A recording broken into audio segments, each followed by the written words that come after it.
네, 이태원 참사에 대한 경찰 수사가 진행 중인 가운데 대통령실이 국가 배상도 검토할 수 있다는 뜻을 내비쳤는데요. 법조계에서도 국가 책임 인정 여부에 따른 소송 등 법률적 지원을 위한 움직임이 본격화하고 있습니다. 김유아 기자입니다.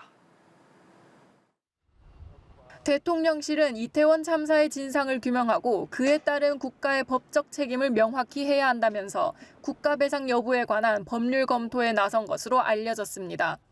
대한변호사협회도 하창우 전 회장을 위원장으로 대책특별위원회를 발족해 정부와 지자체의 과실을 묻는 손해배상 소송 제기 등 법률 지원에 집중한다는 계획을 밝혔습니다. 현재 국가배상법에 따르면 국가나 지방자치단체가 직무를 집행하면서 고의 또는 과실로 법령을 위반해 타인에게 손해를 입힌 경우 배상 책임이 성립됩니다. 다만 여기서 말하는 과실을 인정받을 수 있는지에 대해선 견해가 엇갈립니다.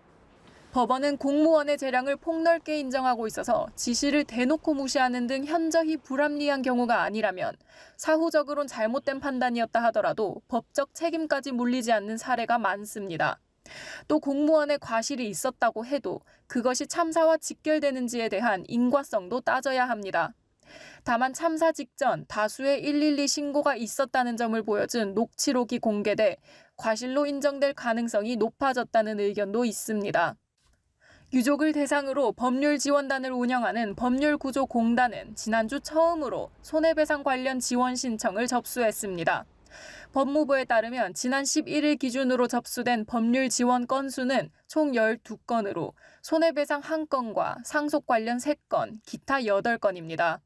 지역별로는 경기도와 서울에서 각각 5건과 4건, 전북과 경북, 부산에서 1건씩 들어왔습니다. 이 밖에 민주사회를 위한 변호사 모임과 굿로이어스 등 법조 단체도 국가 상대 소송 등을 논의하는 상황입니다.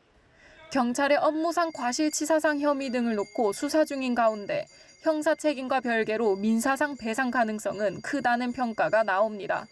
연합뉴스TV 김유아입니다.